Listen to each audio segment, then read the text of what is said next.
Good evening friends. పక్కన మనది sound ఏంటంటే cricket IPL match. IPL match గురించి నేను కొన్ని రోజులు మాట్లాడాలనుకున్నాను. ఎందుకంటే నేను ఇది ఒక 12 ఇయర్స్ నుంచి జరుగుతున్నట్టుంది. 12-13 ఇయర్స్ నుంచి ఐపీఎల్ రావడం వల్ల ఏంటి ఉపయోగం అని మనం పాజిటివ్లో మనం ఆలోచించుకున్నప్పుడు కొద్దిగా క్రీడాకారులకు మంచి జరిగిందని నేను అనుకుంటున్నాను. ఎందుకంటే ఒకప్పుడు ఐపీఎల్కి క్రికెట్ మ్యాచ్లో సెలెక్ట్ అవ్వాలంటే సచిన్ టెండూల్కర్ రిటైర్డ్ అయితే కానీ ఇంక నెక్స్ట్ ఇంకోడు రాడు. అలానే ఒకడు పోతే కానీ ఒక క్రికెటర్, ఒక వికెట్ కీపరు రిటైర్డ్ అయితే కానీ ఇంకోడు రాదు. అలా కాకుండా ఇప్పుడు అయితే ఈ 10 టీములు ఉండి, ఈ 10 టీములు అలానే మరి రంజీ ట్రోఫీ టీములు ఇవన్నీ కూడా, రంజీ ట్రోఫీ ఇవన్నీ ఉంటాయి కదా క్రికెట్ టీములు. దీనివల్ల ఏమవుతుందంటే కొత్త ఆటగాళ్ళకు కూడా ఒక అవకాశం వస్తుంది. ఈ విషయంలో మనం సంతోషించాల్సిన అవసరమే. అలానే ఇంకా ప్రపంచంలో ఉన్నటువంటి అనేక దేశాల్లో ఉన్న క్రీడాకారులకు కూడా మరి ఇండియా అనేది క్రికెట్ హబ్గా మారింది. మరి దీనికి మూలకారకుడు లలిత్ మోడీ, తెలుసు కదా. లలిత్ మోడీయే ఐపీఎల్ స్టార్ట్ చేశాడు ఇక్కడ మన భారతదేశంలో.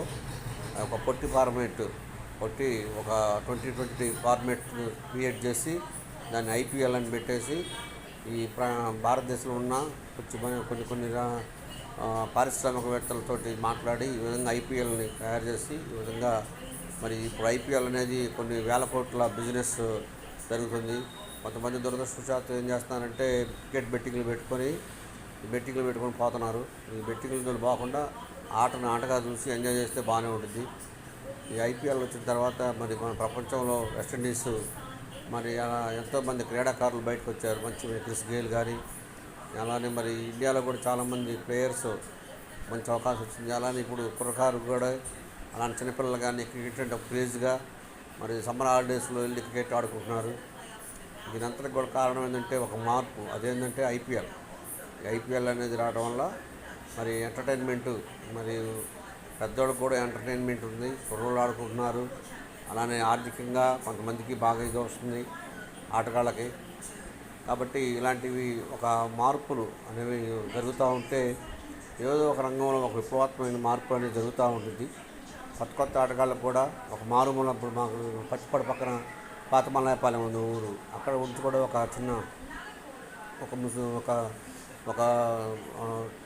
ఒక నిరుపేద అయినటువంటి ఒక విద్యార్థి క్రికెట్ ప్లేయర్గా సెలెక్ట్ అయ్యాడు అనమాట.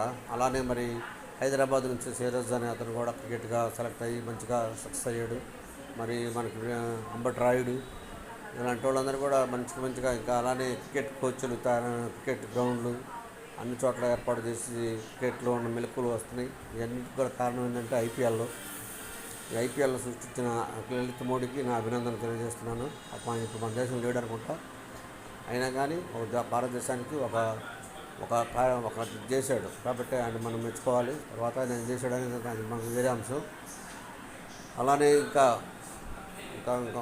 నూతనంగా ఆలోచించి అనేక మందికి ఒక మార్గదర్శకత్వం చేసేందుకు మన యువతరానికి ఒక నిర్దేశించేందుకు మేధావర్గం ముందుకు రావాలని కోరుకుంటున్నాను. ఇంకా ఈ ఐపీఎల్లో మంచిగా కుర్రోళ్ళు ఎవరైతే కష్టపడుతున్నారో వాళ్ళందరికీ కూడా ఐపీఎల్లో మంచి ప్లేస్ వచ్చి మంచిగా సక్సెస్ అవ్వాలని కోరుకుంటున్నాను. థ్యాంక్ యూ అని అన్నారు.